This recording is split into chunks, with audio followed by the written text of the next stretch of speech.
मौला अली करमल्लाहु वजहुल करीम रसूल करीम सल्लल्लाहु तआला अलैहि वसल्लम के साथ एक मकाम पर आराम फरमा रहे थे। हुजूर पाक सल्लल्लाहु तआला अलैहि वसल्लम ने असर की नमाज अदा की और हजरत अली को कहा बैठ जाओ और उनकी गोद में अपना सर मुबारक रखा। अली रज़ियल्लाहु तआला अन्हु के लिए हुजूर पाक सल्लल्लाहु अलैहि वसल्लम ने डूबे हुए सूरज की तरफ इशारा फरमाया और कहा कि जहां तू डूबा है पलट आ, करामत हक है।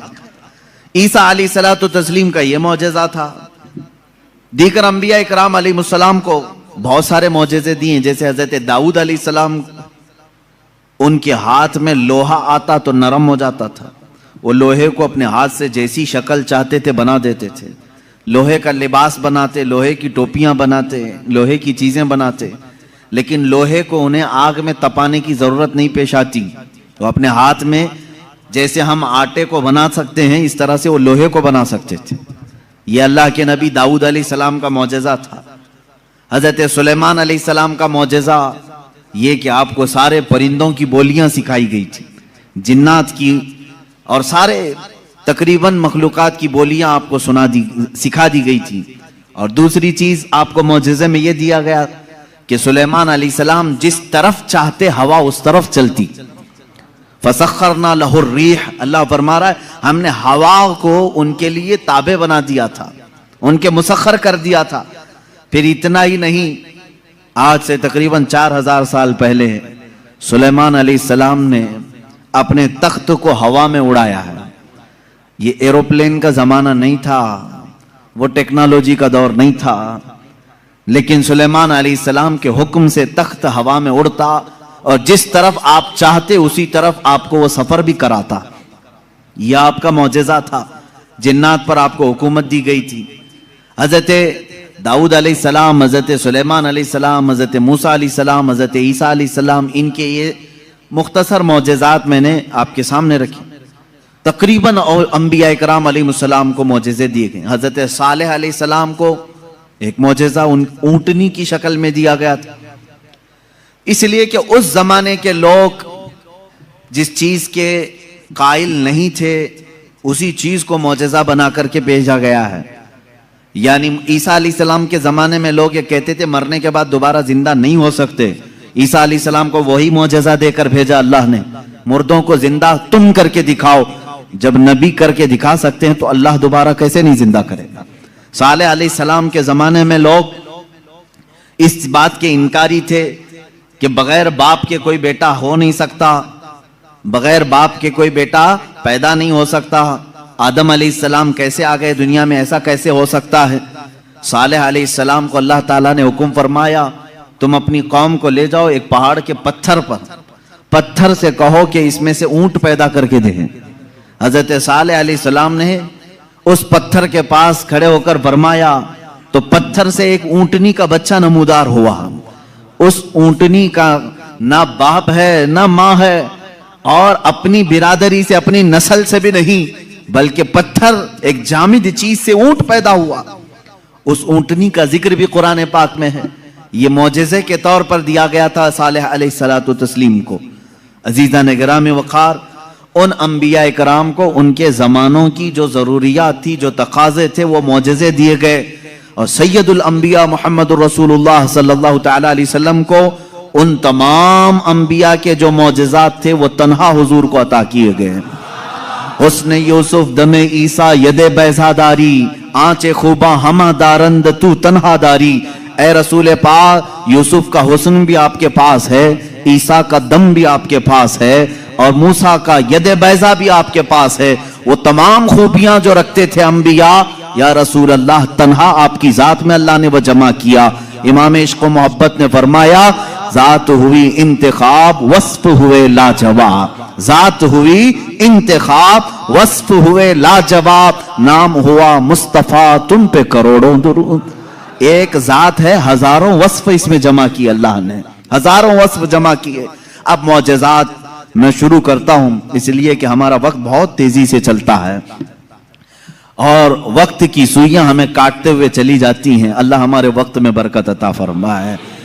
इस बात को मैं महसूस करता हूं कि जब मीलाद मुस्तफ़ा हो, रसूल करीम सल्लल्लाहु तआला अलैहि वसल्लम के तज़किरे हों, आपको भी एहसास होता होगा, आपको भी एहसास होता होगा, मुझे खुद एहसास होता है 1.5 घंटा 2 घंटा या जिस कदर भी यहाँ बैठे हैं, कब वक्त गुजर गया पता ही नहीं चला। महफिल खत्म होती है तो हम घड़ियां देखते हैं, क्या हम इतनी देर तक बैठे रहे? पहलू में दर्द भी नहीं हुआ, पीठ में कमर में कोई कसक भी नहीं आई, इसमें इतना लगाव कैसे रहा? अजीजा ने गिराम वक़ार, इससे बाज उलमा ने यह मसला अखज़ किया कि जब मोहब्बत करने वाला मुहिब अपने महबूब के तज़किरे में रहता है तो उसे वक्त का अंदाजा नहीं होता। इसीलिए लोगों ने कहा क़यामत का दिन अगरचे 50,000 साल का हो, अगरचे 50,000 साल का हो, लेकिन जो लिवाउल हम्द के नीचे आ गया वो मेरे मुस्तफ़ा की शान बयान कर रहा होगा। यहां तक कि क़यामत का ये 50,000 साल का जो एक दिन है, रिवायात में बताया गया है, आशिकाने मुस्तफ़ा को ऐसा लगेगा जैसे बिजली चमकी और खत्म हो गई। लोग कहते हैं क़यामत आई भी और चली भी गई। वो लंबा दिन उनके लिए भारी होगा जो गुस्ताखी रसूल में अपने पेट मरोड़ते रहते हैं, उनके लिए भारी होगा जिनके सीने रसूलुल्लाह की मोहब्बत से मुनव्वर नहीं है। अजीजा ने गिराम वक़ार, यही बात तो कब्र में भी है। यही बात, बाज लोगों को दफन किया जाता है, तज़किरा सुने और जी लगा करके सुने। मेरे आका की महफिल में बैठे तो सुस्ती और काहिली नहीं, बल्कि इसके आदाब हैं। आप वजू से बैठे, हमतन गोश होकर बैठे, हल्की सी भी सुस्ती आए तो अपने आप को कोसें कि नहीं, मैं मुस्तफ़ा करीम की मीलाद में बैठा हूं, मेरे आका के तज़किरे में बैठा हूं। बाज लोगों को दफन किया जाता है। कब्र की जिंदगी मालूम है कितनी सख्त होती है? कहा गया वहां का 1 मिनट 1 साल के बराबर हो सकता है। मुर्दे पर वक्त ही नहीं गुजरता, वक्त ही नहीं जाता, वो रोज इंतजार करता है, रोज इंतजार करता है। लेकिन बाज मैयतें वो हैं जिन पर वक्त बहुत तेजी से गुजर जाता है। यहां तक कि कयामत का सूर फूंका जाता है, कब्रें खोली जाती हैं, लोगों को उठाया जाता है, तो बाज मुर्दे ये कह करके उठते हैं, बारे इलाहा इतनी जल्दी कयामत आ गई, कल ही तो मेरे घर वालों ने दफन किया था, आज मैं मैदान महशर में जमा हो गया। जबकि वो 500 साल सो चुके होंगे, 1000 साल सो चुके होंगे। फर्क क्यों? बाज मुर्दों पर वक्त नहीं बीतता, बाज लोगों पर वक्त तेजी से चला जाता है। वजह यह है कि जिसकी कब्र में जलवे मुस्तफा नजर आ जाए, मेरे आका सल्लल्लाहु तआला अलैहि वसल्लम उसकी कब्र में आ जाएं और वो जलवे जहां आरा को देखने में मसरूफ हो, तो कयामत का सूर फूंक दिया जाएगा। वो उन्हीं जलवों में मस्त हो चुका होगा और उसे वक्त का एहसास नहीं होगा। ऐ अल्लाह हमें उस जमात में शामिल फरमा। अब हम मौजज़ाते मुस्तफ़ा सल्लल्लाहु तआला अलैहि वसल्लम की तरफ चलते हैं। अल्लाह के नबी सल्लल्लाहु तआला अलैहि वसल्लम को मेरे मौला ने जो मौजज़े दिए थे वो अलग अलग हैं, हिस्सी मौजज़े, मानवी मौजज़े। आप सल्लल्लाहु तआला अलैहि वसल्लम का सबसे बड़ा मौजज़ा क्या है, मैं उसको आखिर में अर्ज करता हूं। लेकिन एक बात याद रखें, हुजूर की पूरी जिंदगी मौजज़ा है, सब पूरी जिंदगी मौजज़ा है। आपके जो बयानात हैं वो हदीसें और मौजज़ा हैं। हुजूर पाक सल्लल्लाहु तआला अलैहि वसल्लम का चलना फिरना उठना बैठना सब मौजज़े की शक्ल में है, इसलिए कि इस तरह की चीजें आम आदमी कर नहीं सकता। जो ये दावा करे कि मैं हुजूर के बराबर हो सकता हूं, मुआज़ल्लाह रब्बिल आलमीन, उसको आज हमारा बयान जरूर सुनना होगा। मौजज़ाते मुस्तफ़ा सल्लल्लाहु तआला, एक एक चीज हुजूर सल्लल्लाहु तआला अलैहि वसल्लम की जिंदगी पूरी कायनात को आज भी चैलेंज कर रही है, आजिज करके रखी है। तू कौन सी खेती से निकलकर बराबरी का दावा करता है? हुजूर अकरम सल्लल्लाहु तआला अलैहि वसल्लम की जात सुतूदा सिफात, अल्लाह के नबी सल्लल्लाहु तआला अलैहि वसल्लम के बचपन की बात लेते हैं। आज पैदा हुए, मीलाद मुक़द्दस है और जमाने रसूल सल्लल्लाहु तआला अलैहि वसल्लम में, यानी विलादत के जमाने में मक्का का माहौल था कि बच्चे परवरिश के लिए दायाओं के पास दे दिए जाते थे। वजह यह थी कि बच्चा शहर की गहमा गहमी से दूर रहे, उसकी जुबान महफूज रहे। देहात वालों की जुबानें वहां अच्छी होती थी, अरबी, और शहर में होता यह था कि हर जगह के लोग मक्का में आते थे, मिक्स ना हो जाए। तो मक्का वाले खास तौर पर अपने बच्चों की जुबान की हिफाजत के लिए शुरू के चंद दिन किसी दाया के पास रखते थे। रसूल करीम सल्लल्लाहु तआला अलैहि वसल्लम जब पैदा हुए, ये वही जमाना है जब बनु साद कबीले की दाया औरतें, एक कबीला है जिस कबीले की सारी खवातीन बच्चों को पालती थीं और 2 साल के बाद ले जाती तो भारी मुआवजा मिलता था, उजरत मिलती थी, वो पैसों पर दूध पिलाती थी। इसी एतबार से बनु साद कबीले की खवातीन मक्का में आई। उन्हीं खवातीन में एक हलीमा सादिया भी हैं। वो कहती हैं जब मक्का पहुंचे मेरी ऊँटनी लंगड़ी थी, जिसकी वजह से मैं ताखीर से पहुंची। सारी औरतें मक्का में जो नौमौलूद बच्चे थे सबके पास गईं और उनसे भावताव किया, मुआवजा तय किया और बच्चे ले ली। हजरत हलीमा सादिया कहती हैं मैं ताखीर से पहुंची, तकरीबन बच्चे जा चुके थे, एक बच्चा बाकी था, वो आमिना का दुर्रे यतीम था। मैं वहां आई, मैंने देखा और उसके बाद पूछा कौन है इस बच्चे का सरपरस्त। कहा बच्चे की विलादत से 6 माह पहले ही इसके वालिद का विसाल हो चुका है। हलीमा कहती है मैं छोड़कर बाहर चली आई। मैं निकल आई कि बाप है नहीं बच्चे का, मैं अगर दूध पिला भी दूं 2 साल के बाद मुझे उजरत देगा कौन, कौन मुआवजा देगा। वो कहती है फिर पूरा मक्का छान मारी, लेकिन अब कोई बच्चा नहीं मिला। शाम हो गई थी, शोहर साथ में था। हलीमा सादिया से शोहर ने कहा ऐ हलीमा, खाली हाथ जाने से बेहतर है कि वो यतीम को साथ ले जाएं, यतीम दुर्रे यतीम है, साथ ले जाएं। हलीमा सादिया कहती है मैं दोबारा वापस आमिना के घर आई। आमिना रज़ी अल्लाह ताला अन्हा कहती हैं ए हलीमा, सुबह तुम बच्चे को देख कर गई थी, फिर वापस आई। कहा हाँ, हम खाली हाथ जाने से बेहतर समझती हैं कि इस दुर्रे यतीम को ले जाएं। हजरत आमिना ने कहा ले जाना चाहे तो ले जाओ, लेकिन तुम्हारी उम्मीदों के मुताबिक हम मुआवजा नहीं दे सकेंगे, तुम्हारी उम्मीदों के मुताबिक हम उजरत नहीं दे सकेंगे। आमिना ने कहा, हलीमा सादिया ने कहा ठीक है, अब खाली हाथ न जाने का हमने अहद किया है, बच्चे को ले लेते हैं। हलीमा सादिया उस वक्त तक बच्चे को अपने गोद उठाई नहीं थी, सिर्फ देख करके गई थी। गोद में जब लिया, हलीमा सादिया कहती हैं मेरे पेशानी से लेकर तलवों तक ठंडक पहुंच गई थी। पहली मर्तबा गोद में लिया, उसके बाद उसके शोहर हलीमा सादिया के साथ वो बाहर आई। कहती हैं कि मेरी सारी साथियां, मेरी सहेलियां जो बनु साद कबीले की खवातीन थी वो जा चुकी थी और सारे सफर पर थी। मेरी ऊँटनी लंगड़ी और फिर ताखीर भी अलग। मैं बच्चे को लेकर के उसी लंगड़ी ऊँटनी पर बैठी। अल्लाह अकबर, ये पहला मौजज़ा मेरे आका का है। ऊँटनी जो लंगड़ी थी बिल्कुल सेहत याब हुई और इतनी तेज दौड़ने लगी, इतनी तेज। हलीमा सादिया कहती हैं बनु साद कबीले में सबसे पहले मैं हाजिर हुई। मेरा बच्चा जिसको मैं लेकर आई थी अब्दुल्लाह का दुर्रे यतीम, सबसे पहले बनु साद में हाजिर हुई। और काफी देर के बाद दूसरी सहेलियां हमारी बच्चों को ले आई।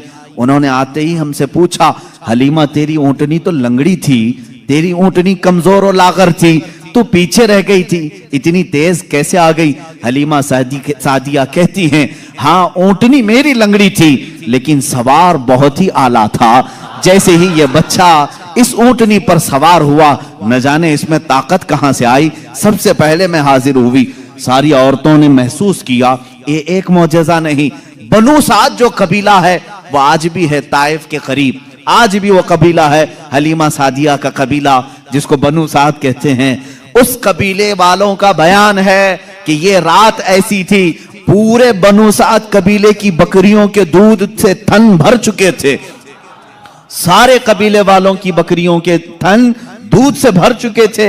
हलीमा सादिया कहती हैं जब मैं बच्चे को घर में ले आई तो अजीब सी राहतें और बरकतें और हवाएं चलने लगी।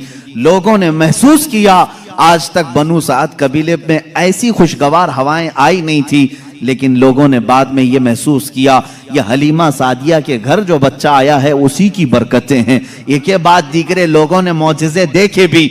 हलीमा सादिया की जो बेटी है शैमा, जो हुजूर सल्लल्लाहु अलैहि वसल्लम की दूध शरीक बहन है, हुजूर की दूध शरीक बहन है, वो कहती हैं मैं मोहम्मद सल्लल्लाहु ताला अलैहि वसल्लम को गोद में लेकर रात में बैठती थी। 1 साल के नहीं थे, 9 माह के थे जब मैं गोद में लेकर बैठती थी। तारीक रातें हों या उजाली रातें हों, खुले आसमान के नीचे मैं आकर बैठती, मोहम्मद अरबी सल्लल्लाहु अलैहि वसल्लम की परवरिश में हलीमा का घराना लगा है। कहती हैं हम मालदार नहीं थे, खेल खिलौने वाली चीजें हमारे घर नहीं होती थी, लेकिन शैमा कहती हैं जब मोहम्मद मेरी गोद में होते, रात को 14वीं का चांद चमक रहा होता और मोहम्मद सल्लल्लाहु अलैहि वसल्लम गोद से उंगली को यूं उठाते, चांद इधर चला जाता, कभी चांद इधर जाता, गोद में उंगली जिस तरफ करते वो चांद उधर ही झुक जाता था। आला हजरत इमाम इश्क व मोहब्बत फाजिल बरेलवी रदी अल्लाह ताला अन्हु यूं फरमाते हैं, चांद झुक जाता उधर, उंगली उठाते महद में, क्या ही चलता था इशारों पर खिलौना नूर का, क्या ही चलता था इशारों पर खिलौना नूर का। सुबह तैबा में हुई बटता है बाड़ा नूर का, सदका लेने नूर का आया है तारा नूर का। अजीजा ने गिरामी, खिलौना बना है कौन? जिससे पूरी दुनिया आज तक खेल ना सकी, वो मोहम्मद अरबी सल्लल्लाहु अलैहि वसल्लम का खिलौना बना है। ये मेरे आका सल्लल्लाहु अलैहि वसल्लम के मौजज़ात, गोद के मौजज़ात हैं, गोद के मौजज़ात हैं।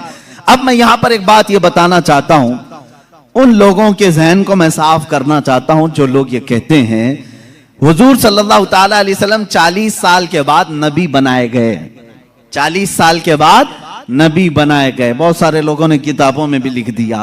मेरे अजीज, बात को समझा करो, नबी बनाए गए ये जुमला तवज्जो, और हमारा अकीदा ये है 40 साल के बाद हुजूर ने अपने नबी होने का ऐलान फरमाया। नबी बनाए गए अलग चीज है, वो नबी कब बनाए गए थे ये खुद रसूल पाक से पूछो, आप कब नबी बनाए गए थे? इनकी किताबों से न पूछेंगे, हम हुजूर से पूछते हैं। मेरे आका फरमाते हैं, कुन्तु नबिय्यन व आदम बैनल माई व तीन, मैं तो उस वक्त भी नबी था जब आदम को पानी और मिट्टी में गूंधा जा रहा था। आदम अलैहिस्सलाम के खमीर को गूंधा जा रहा था, उस वक्त भी मैं नबी था। ये अल्लाह के हबीब सल्लल्लाहु अलैहि वसल्लम ने फरमाया। और ये लोग कहते हैं 40 साल के बाद नबी बनाए गए। अच्छा चलो ठीक है, इस हदीस को अगर नहीं मानते, मौजज़ा कब दिया जाता है? मौजज़ा कब दिया जाता है? जब नबी अपनी नबूवत को जाहिर कर दे, उसे लोगों को कायल करना रहता है, ईमान की तरफ बुलाना होता है, अपनी हक्कानियत की दलील पेश करनी होती है, तब नबी मौजज़ा दिखाएगा।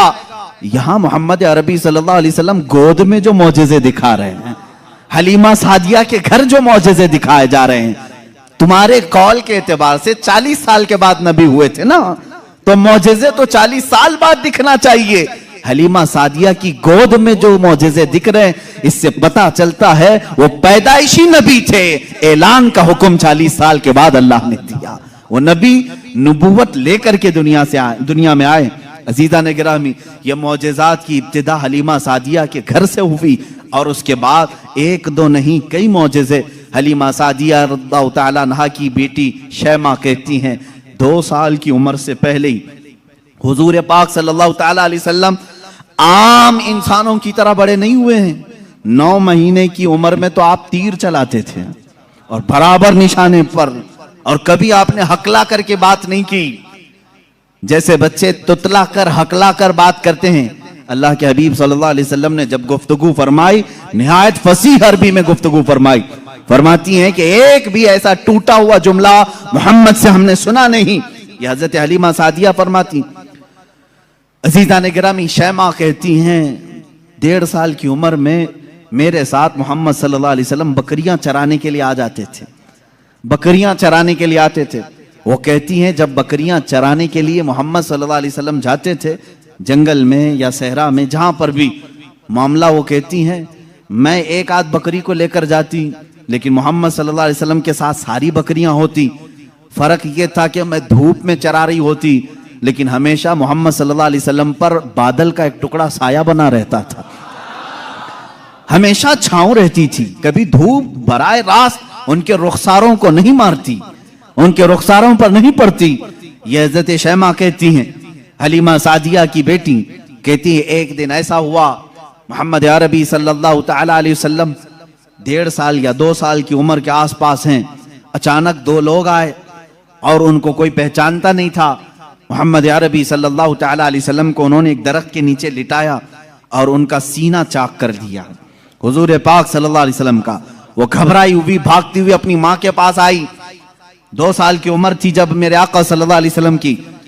हलीमा सादिया की बेटी या बेटा जो हुजूर के दूध शरीक थे, वो दौड़ते हुए माँ के पास आए और कहा, अजीब एक बात हमने देखी मोहम्मद सल्लल्लाहु अलैहि वसल्लम के साथ कि कोई अनहोनी दो शख्सियात आई, उन्होंने गिराया है और सीना चाक कर दिया है। अल्लाह ना करे कि मोहम्मद के साथ कुछ बुरा ना हो जाए। वो घबराए हुए थे। हजरत हलीमा कहती है, मैं दौड़ती हुई उस मकाम पर पहुंची, जाकर के देखा दरख्त के साये में वो आराम कर रहे थे, कोई लोग नहीं थे, कोई शख्सियात नहीं थी। हलीमा सादिया ने देखा वाकई सीने के ऊपर कुछ निशानात नजर आ रहे थे। उठाया और पूछा कि क्या बात है।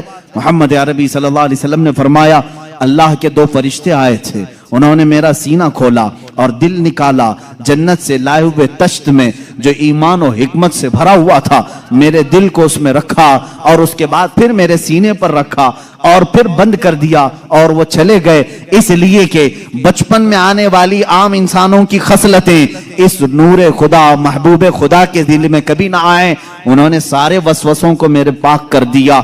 ये 2 साल की उम्र में शक्के सदर का मौजज़ा इसको कहते हैं। क्या कहते हैं? शक्के सदर, सीना फट जाने वाला ये जो मौजज़ा है। हुजूर पाक सल्लल्लाहु अलैहि वसल्लम की जिंदगी पाक में 4 मरतबा इस तरह से हुआ।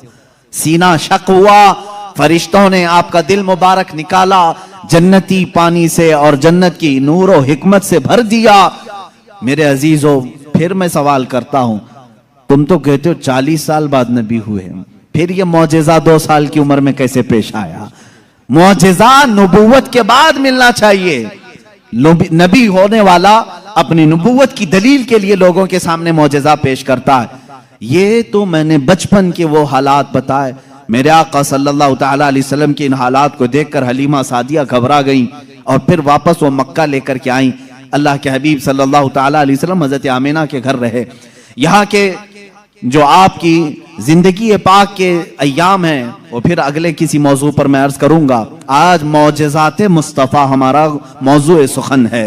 अल्लाह के नबी सल्लल्लाहु ताला अलैहि वसल्लम के कमालात और मौजज़ात बयान से बाहर हैं, बयान से बाहर है। किस चीज में आपने मौजज़ा नहीं दिखाया? दरख्तों में हो, पत्थरों में हो, जानवरों में हो, परिंदों में हो, मुर्दों में हो, आसमान के तारों, चांद, सूरज में हो, किस चीज में मौजज़े मेरे आका के नहीं है? हर चीज में। और रिस्क में वुसअत और बरकत के इतने मौजज़े हैं कि पूरी किताब उस पर लिखी गई। रिस्क में बरकत और वुसअत, अल्लाह के नबी सल्लल्लाहु ताला अलैहि वसल्लम ने जिस चीज को तनाउल फरमाया और किसी को दे दिया वो खत्म ही नहीं होती। यह मौजज़ा एक बार नहीं कई बार पेश आया, कई बार पेश आया। हजरत उमर फारूक रज़ियल्लाहु ताला अन्हु फरमाते हैं, एक बार 440 लोग आए, 440 लोग हुजूर सल्लल्लाहु ताला अलैहि वसल्लम के पास आकर के उन्होंने कहा, हमारी मेहमान नवाजी करें। रसूल करीम सल्लल्लाहु ताला अलैहि वसल्लम ने फरमाया, उमर इनको खिलाओ। हजरत उमर ने कहा, आका मेरे पास एक ही आदमी का खाना है, एक आदमी, ये 440 हैं। रसूल करीम सल्लल्लाहु ताला अलैहि वसल्लम ने एक खजूर उन्हें दी और फरमाया, जाओ जितना खाना है उसी में से खिलाओ। हजरत उमर कहते हैं, मैं ले गया, 440 लोग खाते रहे, मेरा खाना खत्म ही नहीं हुआ। वो खाकर चले भी गए, मेरा घर पूरा खा लिया, फिर भी खाना बाकी रहा। ये रिस्क में बरकत और वुसअत के एक नहीं बेशुमार मौजज़े हैं मेरे आका के। सुलह हुदैबिया के मौके पर मक्का मुकर्रमा जा रहे थे उम्रा की नीयत से। हुजूर अकरम सल्लल्लाहु ताला अलैहि वसल्लम मक्का वालों ने बीच रास्ते में रोक लिया था और उसके बाद एक वक्त ऐसा आया कि लोगों के पास पानी खत्म हो गया, पानी नहीं था और एक कुआं करीब में था, वो भी सूख चुका था। वो कुआं आज भी मक्का में मौजूद है, हमने उसकी जियारत की है। आप इन सऊदियों ने 4 साल पहले शायद एक कंपनी को ठेके में दे दिया और उस कंपनी के अंडर अब वो कुआं है, अभी उसे खत्म नहीं किया गया। तकरीबन 14 सदियों पुराना कुआं आज भी मौजूद है। वो सूखा हुआ, बिल्कुल सूख चुका था। हुजूर पाक सल्लल्लाहु ताला अलैहि वसल्लम ने कुल्ली फरमाई और कहा उस कुएं में डाल दो। सहाबा कहते हैं हमने उस कुएं में पानी डाल दिया, थोड़ा सा कुल्ली का पानी था, कुआं लबालब भर गया। पानी से इतना भरा कि जितने लोग थे सबों ने उस कुएं से पानी पिया भी, वजू भी किया, जिसे गुस्ल की हाजत थी गुस्ल किया, अपने जानवरों को भी पिलाया। एक सहाबी से पूछा गया, आप लोग कितने थे उस वक्त? वो कहते हम 1400 लोग थे, लेकिन मेरा यकीन है कि अगर 1 लाख होते तो भी पानी कम ना पड़ता। और उसके बाद वो कुआं कभी सूखा नहीं, आज भी पानी उसमें मौजूद है। और एक कुआं बीरे शिफा जिसको कहते हैं, उसके मुतालिक मैंने ये सुना है कि वो निहायत ही खारी पानी, कड़वा पानी जानवर भी नहीं पीते थे। अल्लाह के नबी सल्लल्लाहु तआला अलैहि वसल्लम बदर से वापसी के मौके पर उसमें अपना लुआब पाक डाला, वो पानी आज भी मीठा है, आज भी मीठा है। इन सऊदियों ने उसमें सीमेंट भर दिया, डामर डाल दिया, तारकोल डाला, केमिकल डाला, उनके एतबार से ये शिर्क है। ये सब सुन्नी लोग आते हैं तबर्रुक समझ करके इस पानी को निकालते हैं, इसकी कोई असल नहीं, इसकी कोई सनद नहीं, इसका कोई सबूत नहीं। और इस गुस्से में उन्होंने कुएं में हर चीज डाली, लेकिन पानी भी बड़ा जिद्दी है, हर चीज को निकल करके फिर बाहर आता है, सारी चीजें खत्म होती हैं। अभी अभी 6 महीने पहले के सफर में भी पानी पी करके आए, उन्होंने वहां पहरेदार लगाए। आज भी पता नहीं बुग़्ज़ किस बात का है, बुग़्ज़ किस चीज का है। तुम्हें सिनेमा थिएटरों से तकलीफ नहीं हुई, बीरे शिफा से इतनी तकलीफ? तुम्हें बीच खोलने में शर्म हया नहीं आई? मुस्तफ़ा करीम सल्लल्लाहु तआला अलैहि वसल्लम के उशाक और मोहब्बत करने वाले अगर तारीख की किसी चीज को दिल और जान से यकीन के साथ अमल करते हैं और उन्हें शिफा भी मिलती है, तो इनके पेट में दर्द क्यों होता है? हैरत की बात है अजीजा ने गिरामी वकार। एक बात, एक फार्मूला तो मुझे समझ में आता है, हर आदमी अपने बड़ों की रविश पर चलता है, हर आदमी अपने आकाओं को जरूर खुश करता है। अल्हम्दुलिल्लाह हम उन तबर्रुकात पर मर मिटते हैं, जान देते हैं, इसलिए कि हमारे आकाओं का तबर्रुक है। और ये हर उस चीज को मिटाने की कोशिश करते हैं, इसलिए कि ये भी अपने आकाओं की नस्ल में से हैं। यहूदी हमेशा चाहते थे कि नाम मुस्तफ़ा मिटा दिया जाए, हमेशा चाहते थे, तौरात में खुरच खुरच करके नाम निकाले इन्होंने। लेकिन आला हज़रत फाजिल बरेलवी रज़ियल्लाहु तआला अन्हु ने ये फरमाया, तू घटाए से किसी के न घटा है न घटे, जब बढ़ाए तुझे अल्लाह ताला तेरा, मिट गए मिटते हैं मिट जाएंगे आदा तेरे, न मिटा है न मिटेगा कभी चर्चा तेरा। हुजूर पाक सल्लल्लाहु ताला अलैहि वसल्लम की कोई चीज तुम तारीख से नहीं मिटा सकोगे। बहरहाल रिज्क में बरकत और उसात के बेशुमार मौजज़ात हैं। एक बार तो कमाल की बात है, मकाम ज़ोरा पर हुजूर पाक सल्लल्लाहु ताला अलैहि वसल्लम तशरीफ फरमाए। यहां सहाबा कहते हैं हमारे पास पानी फिर खत्म हो गया, पानी कुछ भी नहीं था, ना कुआं करीब में था, कुआं था तो कुल्ली फरमाई, कुएं का पानी बाहर आया। हजरत मूसा अलैहिस्सलाम का मौजज़ा याद होगा आपको, आपने लकड़ी से पत्थर पर मारा एक मर्तबा, 12 चश्मे बाहर निकले। कुरान पाक में है, कुरान ने फरमाया फनफजरत मिन हुस्नता अशरत आइना, 12 चश्मे पानी के निकले थे। और इसलिए कि उनकी उम्मत में 12 कबीले थे, 12 कबीलों के लिए 12 चश्मे निकल गए। किस चीज से मूसा अलैहिस्सलाम ने मारा? अपने असा से। किस पे मारा? पत्थर पे। पत्थर से 12 चश्मे निकले। मुस्तफ़ा करीम सल्लल्लाहु ताला अलैहि वसल्लम सफर में, सहाबा तशरीफ लाए, शिकायत की पानी की।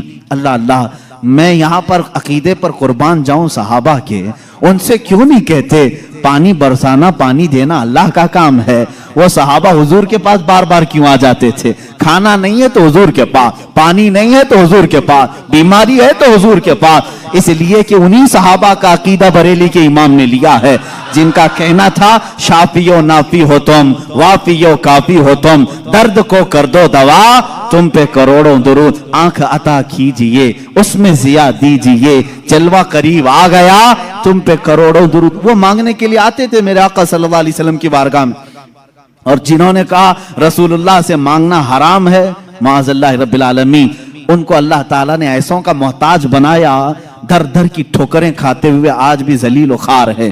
इसीलिए मेरे इमाम ने कहा है, जो तेरे दर से यार फिरते हैं, दर बदर यूं ही खार फिरते हैं, दर बदर यूं ही खार फिरते हैं। हमें फख्र है इस बात पर, हम मोहताज हैं तो मदीने के ताजदार के रसूल करीम सल्लल्लाहु ताला अलैहि वसल्लम से मांगेंगे। इसलिए मांगते हैं कि रब है मोती ये है कासिम, रिस्क उसका है खिलाते ये हैं, रिस्क उसका है खिलाते ये हैं। हम खालिक समझकर, हम रसूलुल्लाह को राज़िक समझकर नहीं जा रहे हैं, बल्कि वो रज़्ज़ाक़े हकीकी के नायब हैं। इसीलिए आला हज़रत फाज़िल बरेलवी ने फरमाया है कि रब है मोती, ये है कासिम, रिस्क उसका है, खिलाते ये हैं, बखुदा खुदा का यही है दर, नहीं और कोई मफर मखर, जो वहां से हो यहीं आके हो, जो यहां नहीं तो वहां नहीं। यह आला हज़रत ने फरमाया। बहरहाल रसूल करीम सल्लल्लाहु ताला अलैहि वसल्लम के पास अब सहाबा आए पानी की शिकायत लेकर के। पानी यहां पर भी नहीं है। हुजूर पाक सल्लल्लाहु अलैहि वसल्लम ने फरमाया कुआं भी करीब नहीं, तालाब भी करीब नहीं, पत्थर भी करीब नहीं। एक सहाबी से कहा कि बर्तन कुछ है तुम्हारे पास? कहा एक बर्तन में इतना पानी है कि या तो पी सकता हूं या तो वजू कर सकता हूं। हुजूर पाक सल्लल्लाहु अलैहि वसल्लम ने फरमाया वही ले आओ। बर्तन को करीब रखा और अपना दस्ते मुबारक उसमें रखा। सहाबा फरमाते हैं हर उंगली पाक से पानी के चश्मे जारी थे, जैसे फव्वारे निकलते हैं, फाउंटेन जिस तरह होते हैं। हुजूर पाक सल्लल्लाहु ताला अलैहि वसल्लम की उंगलियों से चश्मे निकलने लगे। फिर इमाम अहले सुन्नत फाजिल बरेलवी फरमाते हैं उंगलियां हैं फैज पर, टूटे हैं प्यासे झूम कर। उंगलियां हैं फैज पर, टूटे हैं प्यासे झूम कर, नदियां पंजाब रहमत की हैं जारी। वाह वाह, पंजाब रहमत की। पंजाब रहमत का मतलब पंजाब जो हमारा है इसको इसीलिए पंजाब कहते हैं, 5 नदियां हैं वहां पर। मेरे आका सल्लल्लाहु ताला अलैहि वसल्लम के सिर्फ दस्ते मुकद्दसा में रहमत के पंजाब थे। 5 उंगलियों से 5 चश्मे निकले। और उस वक्त सहाबा फरमाते हैं हम तकरीबन 300 लोगों ने उससे वजू भी किया, पानी भी पिया, जानवरों को भी पिलाया। किस पानी से? उंगलियों से निकले हुए पानी। अब मैं पूछता हूं मेरे अजीजों, ये है मौजिज़ा जिसको खर्क़े आदत कहते हैं, जो अकल में ना आए, अकल में ना आए। हाँ एक बात तो समझ में आती, मूसा अलैहिस्सलाम ने लकड़ी मारी थी पत्थर पर और पत्थर से 12 चश्मे निकले, मौजिज़ा वो भी था। लेकिन हमने दुनिया में बहुत सारे फॉल्स देखे हैं जो पत्थरों से ही निकलते हैं। नहीं देखे आपने? पहाड़ों से पानी का निकलना आम सी बात है, लेकिन नूरे मुस्तफा मोहम्मद अरबी सल्लल्लाहु अलैहि वसल्लम का मौजज़ा तो ये है, दुनिया ने आज तक न सुना होगा न देखा होगा। पत्थरों से निकलने वाला पानी तो देखा है, उंगलियों से निकलने वाला पानी सिर्फ ताजदार मदीना के यहां है। ये मेरे आका सल्लल्लाहु अलैहि वसल्लम का मौजज़ा, कमाल का मौजज़ा था। ये खाने पीने के मामलात में 1-2 नहीं, बहुत से मौजज़ात हैं। फिर आगे बढ़ो, जंगे खंदक के मौके पर खंदक खोदी जा रही थी। वाकया ऐसा था, मेरे इन 12 रोज़ा उन्वानात में एक उन्वान है इंशाअल्लाह, हुजूर सल्लल्लाहु ताला अलैहि वसल्लम के सारे गज़वात, हुजूर की जंगी हिकमतें क्या थी, इंशाअल्लाह अज़ीज़ उसमें अर्ज करूंगा। खंदक एक जंग हुई है, उसका नाम ही ग़ज़वा खंदक इसलिए कि मदीने के अतराफ में एक बहुत बड़ी खंदक खोदी गई थी, एक खाई खोदी गई थी। वजह यह थी कि दुश्मन पूरी की पूरी फौज लेकर मदीने में दाखिल ना हो, इसलिए कि जब दुश्मन फौज लेकर अपने शहर में आएंगे, शहर में तहस नहस करेंगे, बर्बादी करेंगे। बाहर ही निपट लिया जाए तो घर तो महफूज रहेंगे। जंग होगी, कुछ तो नुकसान होगा कि नहीं होगा।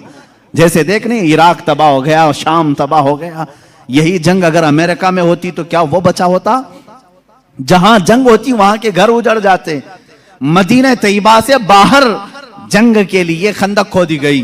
अब ये खंदक खोदने में काफी दिन लग गए। सहाबा उस जमाने में भूखे प्यासे फाका कशी में खंदक खोदते रहे। ऐसे नहीं कि सिर्फ सहाबा ने खोदा, अल्लाह के नबी सल्लल्लाहु ताला अलैहि वसल्लम ने खुद भी अपने हाथ से खंदक खोदी है। एक बार सहाबा फरमाते हैं बड़ा पत्थर आ गया, किसी से नहीं टूटता था, हिलता भी नहीं था। उस वक्त रसूल करीम सल्लल्लाहु अलैहि वसल्लम को उन्होंने खबर दी। अल्लाह के हबीब सल्लल्लाहु ताला अलैहि वसल्लम तशरीफ लाए। मेरे अजीजों, मेरे आका का एक मौजज़ा ये भी था, जितने सहाबा थे उनके पास जितनी ताकत थी, सबसे ज्यादा ताकत मेरे मुस्तफा के पास भी थी। हुजूर पाक सल्लल्लाहु ताला अलैहि वसल्लम ने अपने जमाने के नामवर पहलवान अबू दुजाना या कुछ और नाम है मैं भूल रहा हूं, हुजूर सल्लल्लाहु ताला अलैहि वसल्लम ने उसके साथ कुश्ती लड़ी, जिसको पूरे अरब ने कभी नहीं पछाड़ा था।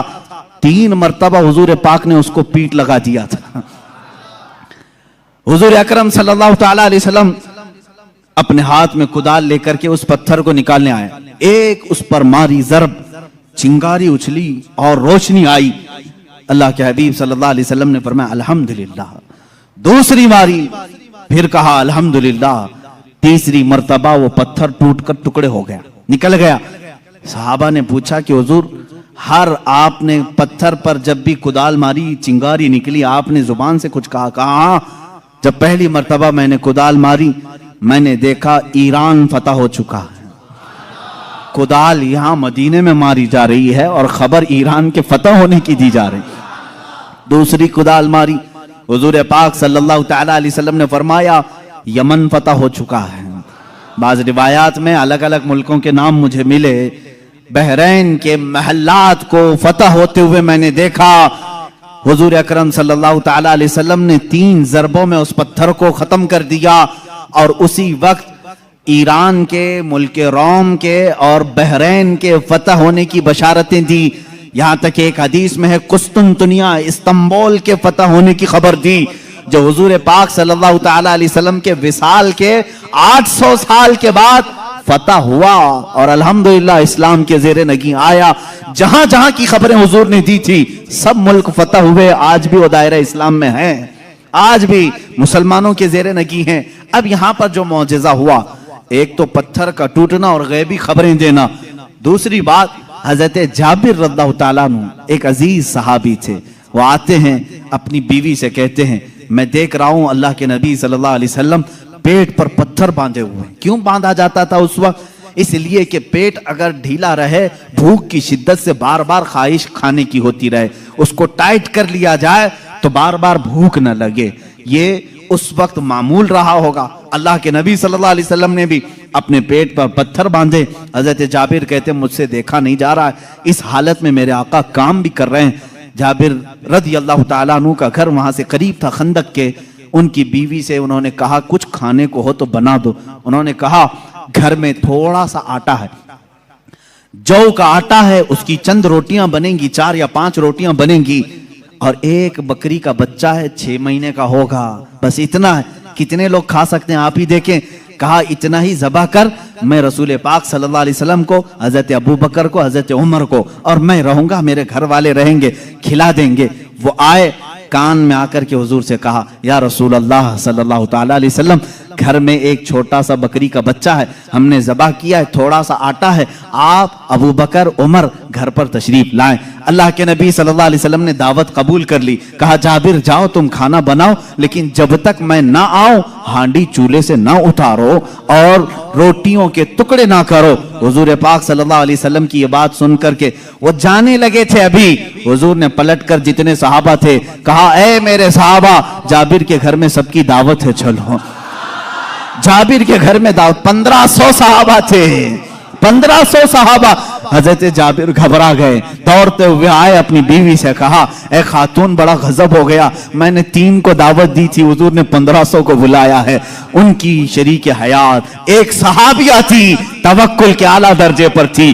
पूछती हैं ए जाबिर आपने बुलाया है या रसूलुल्लाह ने बुलाया है? हजरत जाबिर कहते मैंने किसी को नहीं बुलाया, रसूलुल्लाह ने बुलाया है। कहते फिर फिक्र छोड़ो, जिन्होंने बुलाया वही खिलाएंगे, जिन्होंने बुलाया वही खिलाएंगे। हमको इस बात की क्या फिक्र है, हमें तो खाना बनाना है, वो आएंगे, जिसको उन्होंने दावत दी वो खिलाएंगे। हमने 3 को दावत दी, हम 3 को खिलाएंगे, रसूल ने जितनों को दावत दी वो उनको खिलाएंगे।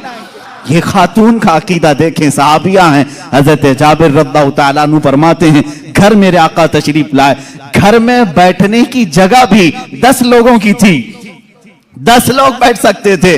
अल्लाह के हबीब सल्लल्लाहु ताला अलैहि वसल्लम तशरीफ लाए और उस हांडी को जो चूल्हे पर रखी हुई थी कहा इसको उतारना नहीं, उसमें अपना लुआबे पाक डाला और उसके बाद फरमाया निकाल कर देते जाओ। हजरत जाबिर कहते हैं 10-10 लोगों का खाना निकालता था, रोटियां दस्तरखान पर बिछाई जाती थी। शाम हो गई, 1500 सहाबा खा लिए, अभी मेरी हांडी में आधा खाना बाकी ही रहा। ये मौजज़ा है मेरे आका सल्लल्लाहु अलैहि वसल्लम का। रिस्क में वुसअत और बरकत सिर्फ लुआबे पाक से जो बराबरी का दावा करते हैं वो भी अपने घर की हांडियों में थूक के दिखाएं, तुम्हारे घर वाले ना खाएं। मुस्तफा करीम सल्लल्लाहु अलैहि वसल्लम जिस पे लुआब लगा दें, 1500 जलीलुल कद्र सहाबा खाएंगे भी और हांडी में बचा भी रह जाएगा।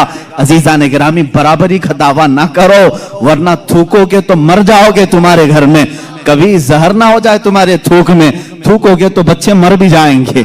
बहरहाल ये मौजज़ा एक ही नहीं पेश आया, तीन तीन मौजज़े यहां पर आए। तीन तीन मौजज़े हजरत जाबिर के घर में तन्हा हुजूर पाक सल्लल्लाहु ताला अलैहि वसल्लम दावत के लिए आए भी। उसके बाद दूसरी बात ये भी हुई, उनके घर में एक हादसा हो गया था। उनके घर में हादसा ये हुआ, बकरी को ज़बह किया था बाप ने, हजरत जाबिर ने, उनके दो बच्चे थे, दोनों बच्चों ने देखा और बड़े बच्चे ने छोटे बच्चे को बुलाया, आ मैं तुझे दिखाता हूं अब्बा बकरी को ज़बह कैसे कर रहे थे। छुरी लिया और छोटे बेटे को ज़बह कर दिया, गला काट दिया। और जैसे ही खून निकलने लगा, मां ने देखा, घबराई, बच्चे को पकड़ने के लिए कि चाकू उसके हाथ में थी, वो दौड़ता हुआ छत पर चढ़ा और पांव फिसला, छत से गिरा। नीचे गिरते ही सर पर चोट आई, वहीं फौत हो गए। एक साथ दो बच्चों का इंतकाल किस वक्त, जिस वक्त हुजूर की दावत घर में हो रही। हजरत जाबिर को मालूम नहीं था, वो खाना बनाने का हुक्म देकर चले गए थे, यहां दोनों बच्चे फौत हो चुके थे। लेकिन उस वफा शियार खातून के जज्बे को हजारों सलाह, दोनों बच्चों की लाशों को उठाई, घर के एक कोने में लेकर आई और उन पर चादर डाल दिया। कहा आज मैं न रोऊंगी न चीखूंगी, इसलिए कि मेरे घर रसूल खुदा तशरीफ ला रहे हैं। मैं अपने गम को उस दावत पर भारी होने नहीं दूंगी। मेरे अजीज, किसी माँ का कलेजा अगर बर्दाश्त कर सकता है अपने बेटे की मौत का गम, तो मुझे बताओ दुनिया की कोई ऐसी औरत। ये वो औरतें थी जिनके मुतालिक कुरान ने कहा रदी अल्लाहु अन्हुम व रदू अन, अल्लाह इनसे राजी हो गया और ये अल्लाह से राजी हैं। ये खातून, इस पर भी बहुत सारे डिबेट चल रहे हैं। बहुत सारे लोग, इन्हीं के लोग मानते भी नहीं, चांद पर तुम गए नहीं थे, फलां स्टूडियो में खड़े होकर के सब फोटो बना करके लाए हो। आज मेरी गुफ्तगू का यह हासिल नहीं है, आज मेरा वो टॉपिक नहीं है। वो पहुंचे थे कि नहीं पहुंचे थे, उससे मेरे ईमान का ताल्लुक भी नहीं। हाँ, हमको इतना मालूम है कि मेरे आका सल्लल्लाहु अलैहि वसल्लम मक्का की जमीन पर खड़े होकर के भी इशारा कर दें तो चांद टुकड़े हो जाए। और साइंसदानों ने जो तहकीक की है चांद के मुतालिक, इंग्लैंड का एक साइंटिस्ट है, उसने कहा है चांद के मुतालिक जो हमारे पास फुटेज आए हैं, बहरहाल या जो कुछ भी, इससे ऐसा लगता है कि किसी जमाने में इसमें दरार पड़ी थी, इसमें कभी दरार पड़ी थी, कभी ये टूटा था। उनको मालूम नहीं तोड़ा किसने था। बहरहाल वो भी मेरा टॉपिक नहीं है आज, साइंस और साइंटिस्ट ये भी हमारा टॉपिक नहीं, लेकिन जब बात आएगी इंशाअल्लाह अर्ज करेंगे। अब सूरज की तरफ चलते हैं। बात ये थी मौला अली करमल्लाहु वजहुल करीम रसूल करीम सल्लल्लाहु ताला अलैहि वसल्लम के साथ एक मकाम पर आराम फरमा रहे थे, जिसको सहबा का मकाम बताया गया। इमाम जलालुद्दीन सुयूती रहमतुल्लाह ताला अलैह ने भी इस हदीस को नकल फरमाया। फरमाते हैं हुजूर पाक सल्लल्लाहु ताला अलैहि वसल्लम ने असर की नमाज अदा की और हजरत अली को कहा बैठ जाओ, और उनकी गोद में अपना सर मुबारक रखा और सो गए। अल्लाह के हबीब जब आराम फरमाते सहाबा बहुत खामोश हो जाते। हजरत अली ने ये कहा भी नहीं कि मेरी नमाज अभी हुई नहीं, अल्लाह के नबी आराम फरमा रहे थे। हजरत अली इंतजार में रह गए, क्या आप बेदार होंगे तो उठूंगा असर पढ़ लूंगा, लेकिन इसी इंतजार में सूरज गुरूब हो गया। हजरत अली को दुख हुआ कि मेरी नमाज छूट गई, लेकिन मेरे अजीजों, अकीदा तो मौला अली का है, अकीदा तो मौला अली का है कि नमाज अल्लाह की है, फर्ज है। और यहां रसूल पाक सल्लल्लाहु अलैहि वसल्लम आराम कर रहे हैं, उठा देना चाहिए था, मेरे मौला की नमाज है, मैं पहले नमाज पढ़ लूं। लेकिन वो सहाबी थे, वहाबी नहीं थे। हुजूर पाक सल्लल्लाहु ताला अलैहि वसल्लम से उन्होंने सुना था, अगर नमाज के दौरान भी रसूल तुम्हें बुला ले, नमाज छोड़कर तुम्हें रसूल की बात पर आना है। कुरान कहता या अय्युहल्लज़ीना आमनू इस्तजीबू लिल्लाह व लिर्रसूली इज़ा दआकुम। साहबी नमाज पढ़ रहे हैं, हुजूर ने पुकार लिया उनको, आ जाना है, उनको हुक्म है शरीयत का, वो आ जाएं। हुजूर ने फरमाया जाओ बाजार में सामान लेकर के आओ, फलां को दे दो, फलां को दे दो। सब काम कर लिया, वापस आए तो क्या करें? फरमाया अगर 2 रकात हुई थी तो बाकी की 2 रकात वहीं से कंटिन्यू करें, वो बातिल नहीं हुई जो छोड़ कर गया था। क्यों? इसलिए कि वो जो छोड़ कर गया था किसी ऐरे गैरे के काम में नहीं, इताते रसूल में गया था। इससे पता चलता है नमाज अल्लाह रब्बुल इज्जत का हुक्म बजा लाना है और रसूल की इताअत के मुताबिक करना है। मौला अली इसी फार्मूले पर अमल कर रहे थे। इधर अगर नमाज कज़ा हो गई तो अदा कर लूंगा, हबीब की नींद में फर्क आया, कहीं गुस्ताखी और तौहीन हो गई तो ईमान में फर्क ना आ जाए। मौला अली खामोश रहे। मेरे आका सल्लल्लाहु अलैहि वसल्लम बेदार हुए और अल्लाह के नबी सल्लल्लाहु अलैहि वसल्लम क्या नहीं जान रहे थे हजरत अली की नमाज छूट रही है? क्या हजरत अली की कैफियत को नहीं देख रहे थे? देखा, पूछा, अली गमगीन हो? कहा असर नहीं पड़ी। अल्लाह के नबी सल्लल्लाहु अलैहि वसल्लम ने पूरी कायनात को यह दर्स दिया है उस दिन, सिर्फ मौला अली के लिए नहीं, पूरी कायनात के लिए, कि जो मोहब्बत मुस्तफा में चीजें फना होती हैं, अल्लाह तबारक व तआला जिंदगी में उसे सूरज भी पलटा करके अदा कर देता है। हजरत अली रज़ियल्लाहु तआला अन्हु के लिए हुजूर पाक सल्लल्लाहु अलैहि वसल्लम ने डूबे हुए सूरज की तरफ इशारा फरमाया और कहा कि जहां तू डूबा है पलट आ। सूरज फिर वापस तुल हुआ। हजरत उम्मे सलमा रज़ियल्लाहु तआला अन्हा हुजूर की ज़ौजा हैं, फरमाती हैं हमने पहली मर्तबा सूरज को पश्चिम से फिर से निकलते हुए देखा, थोड़ी देर के लिए, ऐसा नहीं कि पूरा निकला। असर के मकाम पर जो पीला सूरज होता है वहीं तक आया। हजरत अली करमल्लाहु वजहुल करीम ने नमाज अदा की, सूरज फिर वापस फिर गुरूब हुआ, इतनी ही देर के लिए आया, फिर पलट गया।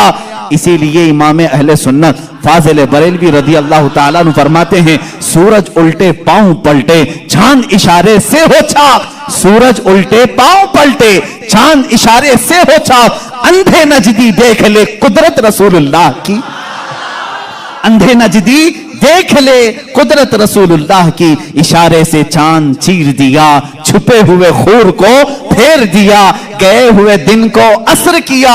ये ताबो तवा तुम्हारे लिए, जमीनो जमा तुम्हारे लिए, मकीनो मका तुम्हारे। रसूल करीम सल्लल्लाहु ताला अलैहि वसल्लम के मौजज़ात, सूरज का पलटाना ये मेरे आका के अजीम मौजज़ात में से है, अजीम मौजज़ात में से। किसके लिए पलटाया गया? मौला अली करमल्लाहु वजहुल करीम के लिए। अजीज़ान गिरामी, तारीख में, अब मौजज़ात की तारीख में बहुत सारी चीजें मौजूद हैं। यहां तक कि मुर्दों को जिंदा करने वाला जो मौजज़ा है, मैंने वो बच्चों के मुतालिक बताया। दूसरी हदीस है, हुजूर पाक सल्लल्लाहु ताला अलैहि वसल्लम खुद फरमाते हैं मैं हुजून, मक्का के करीब जो जन्नतुल माला कब्रिस्तान है, वहां पर था। मैंने अल्लाह की बारगाह में अर्ज किया कि मौला मेरे माँ बाप किस हालत में है मुझे दिखा। हजरत बीबी आमिना और हजरत अब्दुल्लाह के मुतालिक ये खबीज आज अंगुश्त नुमाई करते हैं, उन्हें काफिर कहते हैं, उन्हें मुशरिक कहते हैं। सुनो हदीस पाक, यह हदीस साबित है। इमाम जलालुद्दीन सुयूती रहमतुल्लाह तआला अलैह ने अपनी किताब में लिखा है अत-ताज़ीम वल मिन्ना फी अन्ना अबवाई रसूलिल्लाह सल्लल्लाहु अलैहि वसल्लम फिल जन्नह। किताब है, उसमें हदीस भी है। फरमाते मेरे आका सल्लल्लाहु अलैहि वसल्लम, मैंने अल्लाह से अर्ज की, अल्लाह ताला ने मेरी माँ आमिना, मेरे बाप अब्दुल्ला, दोनों को मेरे सामने हाजिर किया। वो वफात पा चुके, सालों पहले वफात पाए, और उन दोनों को मेरे आका सल्लल्लाहु अलैहि वसल्लम के सामने हाजिर किया गया। हुजूर फरमाते हैं बीबी आमिना ने भी मेरा कलमा पढ़ा, हजरत अब्दुल्ला ने भी मेरा कलमा पढ़ा, और इसीलिए तो हम कहते हैं वो पाक हैं मेरे आका सल्लल्लाहु अलैहि वसल्लम, और पाकों से मुंतकिल होते हुए आए हैं। हुजूर अकरम सल्लल्लाहु ताला अलैहि वसल्लम के मुतालिक जो अकीदा रखेगा कि उनके आबा व अजदाद काफिर थे, तो मैं समझता हूं दुनिया में उससे बड़ा बदबख्त कौन है, उससे बड़ा ऐसा हिरमा नसीब जो हुजूर पाक के आबा व अजदाद पर ताना जनी करता है।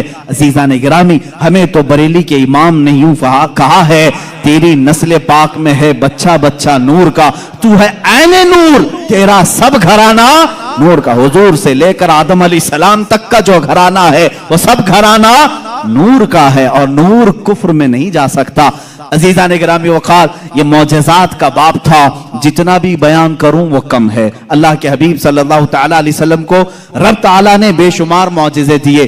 आखिरी बात जो शुरू में मैंने कहा था, और मौजिज़े उस मकाम के लोगों ने देखा, उस जमाने के लोगों ने देखा।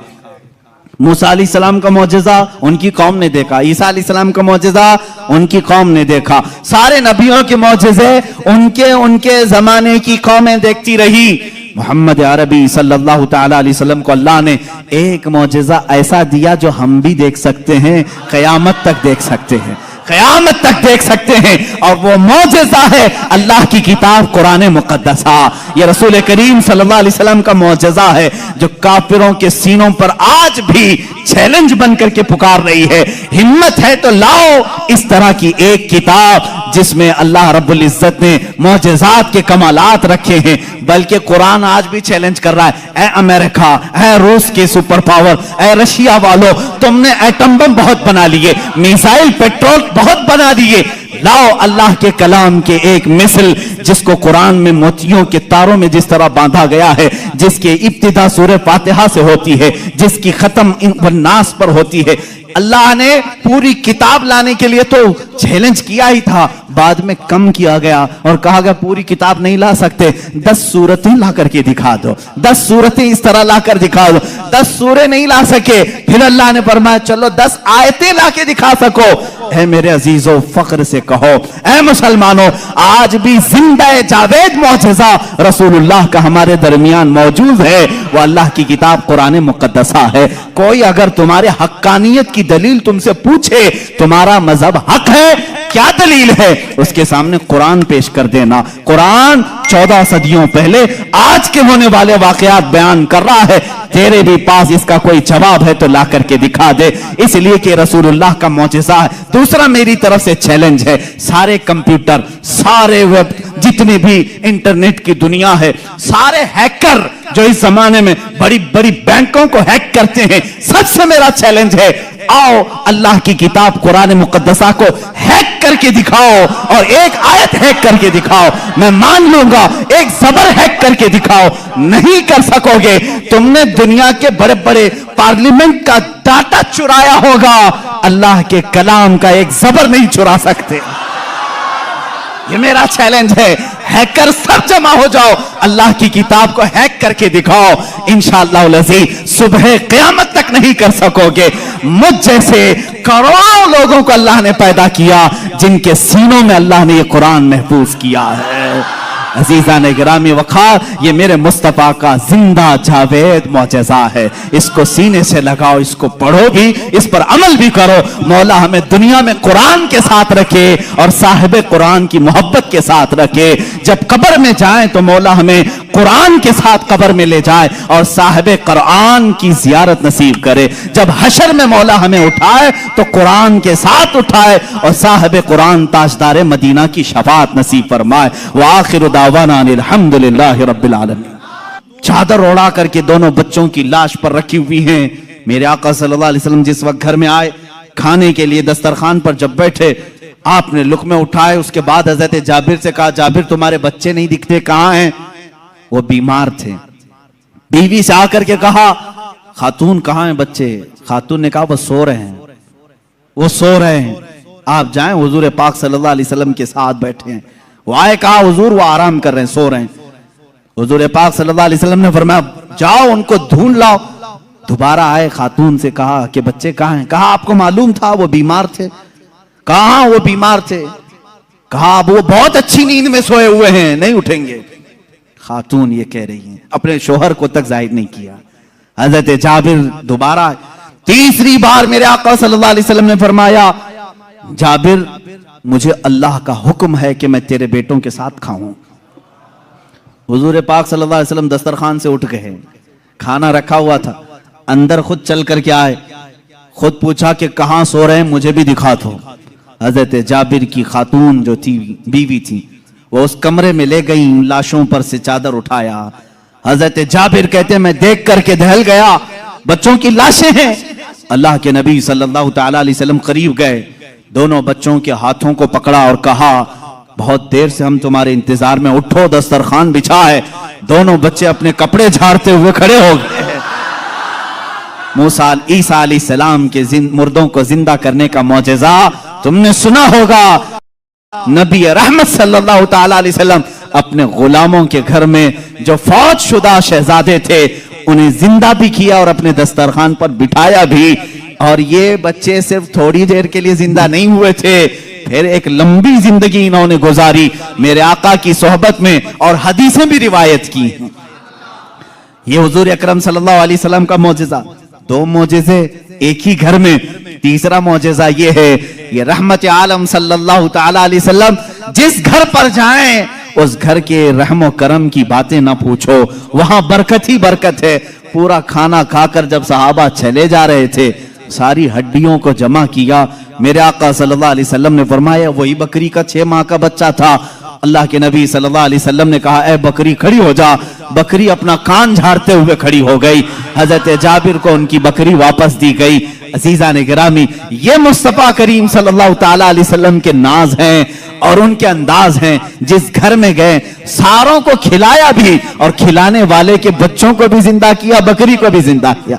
तुम्हारा माल तुम्हें दे दिया गया और सबको खिला भी दिया गया। रिस्क में वसाअत व बरकत के एक दो नहीं बेशुमार मौजिज़े हैं अल्लाह के नबी सल्लल्लाहु ताला अलैहि वसल्लम के। मेरे अजीजों, इनके अलावा जो मौजिज़ात बड़े हैं, जिसको शक्कुल कमर का मौजिज़ा कहा गया है और रद्दे शम्स का मौजिज़ा कहा गया है। शक्कुल कमर चांद के टुकड़े कर देना, रद्दे शम्स सूरज को फेर देना, ये बड़े मौजिज़ात में से है जिनके तज़किरे अहादीस की किताबों में है और सही अहादीस में मौजूद है। मक्का मुकर्रमा में भी जादूगर थे, लोग जादू समझते थे। उस वक्त अल्लाह के नबी सल्लल्लाहु ताला अलैहि वसल्लम से कई लोगों ने जिन जिन मौजिज़ात का सवाल किया, हुजूर पाक ने वो उन्हें करके दिखाया। एक अराबी शख्स, एक देहाती आया और उसने कहा ऐ मोहम्मद अरबी सल्लल्लाहु ताला अलैहि वसल्लम, मैं आपको अल्लाह का रसूल कैसे मान लूं? मेरी अकल है, आप किसी उस्ताद के पास नहीं गए, मैंने कभी आपके मुतालिक सुना नहीं कि कोई उस्ताद आपको पढ़ाया, फिर भी आपके जुबान से जो अल्फाज निकलते हैं वो कमाल के हैं। बहरहाल मैं आपको अल्लाह का रसूल कैसे तस्लीम करूं? हुजूर पाक सल्लल्लाहु ताला अलैहि वसल्लम ने उससे पूछा कि क्या मैं तुझे ये सामने वाले दरख्त से कहलवा दूं कि मैं अल्लाह का रसूल हूं, तू मान लेगा? उसने कहा हाँ मान लूंगा, दरख्त भला बात भी कर सकता है। हुजूर पाक सल्लल्लाहु अलैहि वसल्लम ने फरमाया जा उस दरख्त से कह दे अल्लाह के रसूल बुला रहे हैं। हुजूर ने नहीं बुलाया, उस देहाती से कहा, ये बात तवज्जो चाहता हूं, इस नुक्ते को समझो। हुजूर हुक्म दे दरख्त आ जाना चाहिए ना। हुजूर ने फरमाया उस देहाती से जो देखने आया था, जा तू खुद बोल कि अल्लाह के रसूल बुला रहे हैं। वो गया देहाती, दरख्त को मुखातिब करके कहा ऐ दरख्त तुझे अल्लाह के रसूल बुला रहे। हदीस पाक में वो दरख्त अपनी जड़ों समेत बाहर आया, काफी बड़ा दरख्त है और झूमते हुए जैसे पिंडलियों पर इंसान चलता है, बारगाह मुस्तफा में आया और ऐसे झुका जैसे इंसान रुकू में झुकता है। और उसके बाद उस दरख्त से आवाज आने लगी अशहदु अन्नका रसूलुल्लाह, गवाही देता हूं कि आप अल्लाह के रसूल हैं। अल्लाह के नबी सल्लल्लाहु अलैहि वसल्लम ने फरमाया दरख्त तो अपने मकाम पर वापस चला जा। वो दरख्त फिर वहीं चला गया जहां था वहीं। आज भी मक्का मुकर्रमा में उस दरख्त की जगह पर एक मस्जिद बनाई गई है। ये तुर्कियों की बदौलत बनी थी, वहाबियों की बदौलत नहीं। उस मस्जिद को मस्जिद शजरा कहते हैं, दरख्त वाली मस्जिद। उस देहाती ने बाद में कहा ऐ अल्लाह के रसूल, जब दरख्त आपको अल्लाह का रसूल मानते हैं और सजदा करते हैं, उनसे ज्यादा हक तो इंसानों का है। मैं सजदा करूं आपको, मैं अल्लाह का रसूल मानूं? अल्लाह के नबी ने फरमाया अल्लाह ने अपने अलावा किसी और के लिए सजदा हलाल नहीं किया, सजदा सिर्फ अल्लाह का होगा। हाँ, उसने कलमा तैयबा पढ़ा और ईमान लाया। मैं यहां बताना चाहता हूं मौजज़ा वो है रसूल जो कह दे वो हो जाए, लेकिन यहां तो रसूल ने दरख्त को नहीं कहा, इस देहाती ने जाकर कहा। वो भी अभी ईमान नहीं लाया था, ईमान लाने से पहले जाकर कहा ऐ दरख्त तुझे रसूल बुला रहे हैं। पता चला रसूल का गुलाम जो होता है, रसूल से जिसकी निस्बत हो जाए, जिसका कनेक्शन मजबूत हो जाए, वो भी अगर मखलूकात को हुक्म दे दे तो उसके हुक्म की वो पाबंदी करते नजर आते हैं, उसके हुक्म की पाबंदी करते नजर आ। दरख्त से पूछते अगर तुम ऐ दरख्त क्या तू एक देहाती की बात मानकर अपनी जमीन की जड़ों से निकल आया? ये देहाती भला है कौन, तू इसकी बात कैसे मान लिया? तो दरख्त तुम्हें अपने आलम अरवाह में गालिबन ये जवाब दे दे। वो कहेगा नादान, तू ये ना देख कि वो देहाती मुझे बुलाने आया था, ये देख वो किसके हुक्म से आया था। जिसका हुक्म था उसके हुक्म पर मैं बजा लाने के लिए इस अमल को किया। अजीजा ने गिरामी वक़ार, ये दरख्तों के मौजज़े ये ऐसे नहीं हैं कि सिर्फ हम लोगों ने लिखे हैं। तारीख के औराक आज इस बात के शाहिद हैं कि मक्का के कुफार और मुशरिकीन भी इन मौजज़ात को देखते रहे। इन मौजज़ात को उन्होंने देखा, दरख्त का निकल करके आना, हिरन का बात करना हुजूर से, ऊंट का बात करना, भेड़िए का गुफ्तगू करना, ये मक्का वालों ने सुना भी है। फसी अरबी जुबान में एक भेड़िया गुफ्तगू कर रहा था मक्का में। एक आदमी ने, मक्के वाले ने देखा भेड़िया गुफ्तगू कर रहा है अरबी में, उसका शिकार इसने छीन लिया था। उसने कहा अल्लाह ने जो मुझे रिस्क दिया तूने छीन लिया। इसने पलट करके कहा क्या जानवर भी अरबी बोलते हैं? उस भेड़िए ने जवाब क्या दिया सुनिए। उस भेड़िए का जवाब वाशिक रसूल होगा। उसने कहा ए नादान, जानवर का बात करना इतने ताज्जुब की बात नहीं, इससे बड़े ताज्जुब की बात तो यह है अल्लाह का सबसे मुकद्दस रसूल मक्का में है और तू ईमान नहीं लाता। इससे बड़ा ताज्जुब ये है। इसी से समझ में आता है कि जानवर भी ये जानते हैं कि अल्लाह के रसूल सबसे आला व अफजल हैं, अशरफ और अक्लमल है। अजीजा ने गिरामी वक़ात, एक बार अबू जहल ने प्रोपेगेंडा फैलाया कि आओ देखते हैं मोहम्मद की बहुत सल्लल्लाहु अलैहि वसल्लम, बहुत सारे लोग कायल हो गए, ये जो कुछ भी दिखाते हैं जमीनों पर दिखाते हैं। खत लिख करके यमन के एक बहुत मुअज़्ज़ज़ शख्स जिनको हबीब यमनी कहते हैं बुलाया। अबू जहल की अच्छी दोस्ती थी, तिजारत की साथीदारी रही होगी। हबीब यमनी को कहा हमारे यहाँ एक ऐसा शख्स निकला है जो ऐसे ऐसे दावे कर रहा है, आओ। उस हबीब ने कहा मैं तो अपनी आंखों से आकर के देखूंगा, अगर वो जादूगर है तो मैं समझ जाऊंगा कि वो कैसे जादू करता है, मुझे भी थोड़ा इल्म है। वो शख्स हबीब यमन से निकल करके मक्का आया। अबू जहल ने सारे लोगों को जमा किया, मोहम्मद अरबी सल्लल्लाहु अलैहि वसल्लम के पास आए और कहा अगर आप अल्लाह के रसूल हैं और आप जो कुछ दिखाते ये मौजज़ा है, तो अब हमें जमीनी मौजज़ा, जमीनी करतब की जरूरत नहीं। इसलिए कि मक्का वालों का यह अकीदा था जादूगर जो भी दिखा सकता है वो जमीन पे, आसमान पे नहीं दिखाएगा। आसमान पे जादू नहीं चलता। आज भी कोई जादूगर आसमान पे जादू करके दिखाए नहीं चलेगा। उन्होंने कहा जमीन की बहुत सारी चीजें देखी, आसमान पे कुछ दिखाओ। ये 14वीं ईद का चांद उस रात चमक रहा था। हुजूर पाक सल्लल्लाहु अलैहि वसल्लम ने फरमाया कि अगर मैं इस चांद को 2 टुकड़ों में तब्दील कर दूं तो उस शख्स ने कहा हबीब जो यमन से आया, तब तो हम आपको अल्लाह का रसूल मान लेंगे, अगर आपका हुक्म आसमानों पर भी चलता है। हुजूर पाक सल्लल्लाहु अलैहि वसल्लम जबल अबू कुबैस, एक पहाड़ी है मक्का में, उसके नीचे खड़े थे, सारा मजमा था। अल्लाह के नबी सल्लल्लाहु अलैहि वसल्लम ने चांद की तरफ यूं इशारा फरमाया। अचानक चांद शक हुआ, एक टुकड़ा पहाड़ के इस तरफ, दूसरा टुकड़ा पहाड़ के उस तरफ नजर आ रहा था। ये ऐसा नहीं कि करतब दिखाने वाले यूं तोड़कर यूं बिठा दें। अल्लाह के हबीब सल्लल्लाहु अलैहि वसल्लम ने जो शक्कुल कमर का मौजज़ा दिखाया वो आधी रात तक टुकड़ों में ही रहा। मिनट, 2 मिनट, 5 मिनट नहीं, आधी रात तक टुकड़ों में रहा। और ये बात सिर्फ मक्का वालों ने नहीं, जादू हो तो सामने वालों को दिखे। मियां अब तो कमाल आसमान पर हुआ है। चांद एक शहर में तुलू नहीं होता, पूरी दुनिया में तुलू होता है, पूरी दुनिया में।